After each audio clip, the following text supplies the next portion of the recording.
Senhor Secretário Executivo da CPLP, senhores embaixadores e representantes permanentes dos Estados-membros da CPLP e dos observadores associados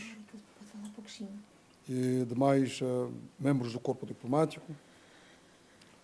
senhora Diretora-Geral, senhor Coordenador da Comissão Temática de Educação e Ensino Superior, Ciência e Tecnologia, professor Dr. Mário Avelar, senhores representantes dos observadores consultivos, senhores professores, distintos convidados, minhas senhoras e meus senhores. A 17 de julho de 96, constituiu-se a Comunidade dos Países de Língua Oficial Portuguesa e, na Declaração Constitutiva, os Estados-membros estabeleceram como objetivo contribuir para o reforço dos laços humanos, a solidariedade e a fraternidade entre os povos, que têm a língua portuguesa como um dos fundamentos da sua identidade específica e, nesse sentido, promover medidas que facilitem a circulação dos cidadãos dos países-membros no espaço da CPLP. Desde sempre, vimos construindo a nossa comunidade com base numa história, traços culturais e línguas comuns, num sólido património que une os nossos povos, situados em diferentes continentes, separados por mares e oceanos. Todavia, é ponto assente que, para que a CPLP seja uma verdadeira comunidade de povos, estes devem conhecer-se mutuamente para que possam realçar e partilhar os interesses e valores identitários que os distinguem dos demais povos e, para se conhecerem, devem poder circular livremente no espaço da comunidade. Ao longo dos mais de 22 anos de existência, os órgãos de decisão de CPLP têm afirmado este desiderato desde 2002 na Declaração de Brasília e mais recentemente na nova visão estratégica e mais recentemente ainda na 11ª Conferência de Chefes de Estado e do Governo da CPLP, realizada em Santa Maria, Cabo Verde, nos dias 17 e 18 de julho do ano transato. A declaração apresentada nesta ocasião sobre pessoas e mobilidade na CPLP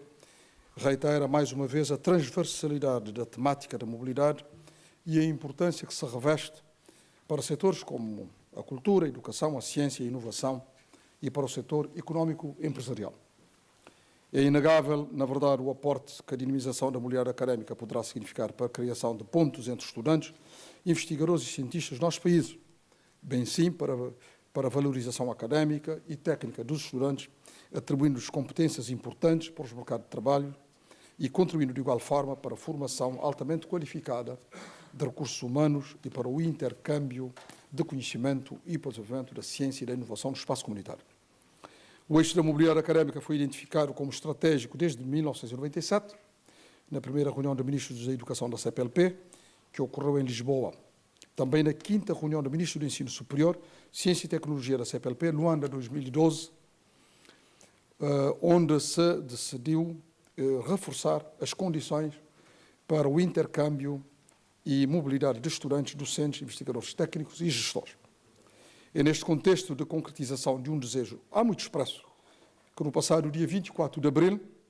se deu um passo importante na discussão sobre a temática da mobilidade na CPLP. Na 5ª reunião de ministros do Interior e da Administração Interna da CPLP, realizada na Praia, em Cabo Verde, os ministros decidiram mandatar a 2ª reunião técnica conjunta que entrega representantes dos Ministérios do Interior e da Administração Interna, das Relações Exteriores e Negócios Estrangeiros e da Justiça,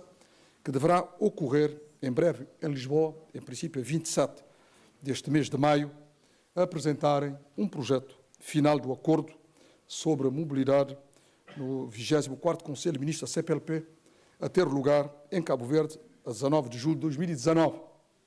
Estamos cientes que estamos assim no bom caminho. Eu gostaria de realçar este aspecto, porque normalmente, eu diria até pela condição ou pela profissão, os ministros da Administração do Interior e da Administração Interna são aqueles que devem ter especiais cuidados nessa matéria e que normalmente mostram sempre algumas reservas nesta ou noutra solução, compreendendo-se até, digamos, pela função que ocupa, pela posição, portanto, que ocupa.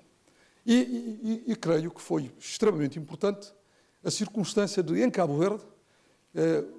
ser digamos, esta instância, o primeiro órgão da CPLP a debruçar sobre um documento desta natureza e, digamos, a avalizar o eixo central, portanto, do projeto, as suas linhas gerais. E, portanto, creio que isto é importante, o que significa que o caminho está claramente, digamos assim, desbravado e, portanto, que o futuro, de facto, do projeto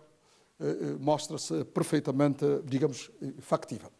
Mas também gostaria de realçar um outro aspecto que me parece importante, que é a circunstância de tanto na parte do segmento cultural, como também neste segmento da mobilidade académica, serem de facto eles um pouco os motores, se quiserem, os facilitadores da própria mobilidade. Enquanto em relação às vezes às mercadorias, aos bens materiais, há alguma reserva nesta área, mas quando se fala da cultura, se fala da ciência, da investigação e da tecnologia, as coisas parecem, portanto, mais fáceis e são também mais facilmente, portanto, aceites. E não é por acaso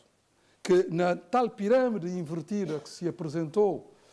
no projeto em Cabo Verde, na reunião dos ministros da Missão Interna, não é por acaso que, se nós excluirmos os titulares de passaportes diplomáticos e os titulares de passaporte de serviço, ou seja, os agentes políticos e públicos ao serviço do Estado, o primeiro segmento tem a ver com a mobilidade académica.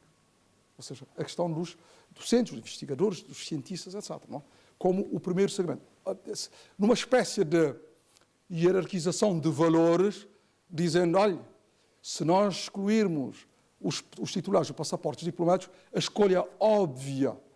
o primeiro segmento óbvio será seguramente, portanto, esta área da mobilidade académica, os cientistas, os docentes, os investigadores, a área da tecnologia, etc. E, portanto, creio que isto é muito importante. E também os Estados-membros, nessa ocasião, realçaram a necessidade de, digamos, de se acelerar um pouco mais o processo, de tal sorte que ficou agendado um conjunto de reuniões que devem ter lugar precisamente para permitir ainda que em julho de 2019 o Conselho de Ministros, da CPLP, o que significa a reunião dos ministros dos negócios estrangeiros, se possa, de facto, adotar uma resolução final, portanto, sobre a mobilidade. O que significa, de facto, que esta temática da mobilidade ganhou, na verdade, um novo fôlego. Eu tinha aqui mais coisas para ler, mas, dito isto, fica um pouco difícil enquadrar outras partes. Eu talvez fique por aqui. E muito obrigado pela vossa atenção.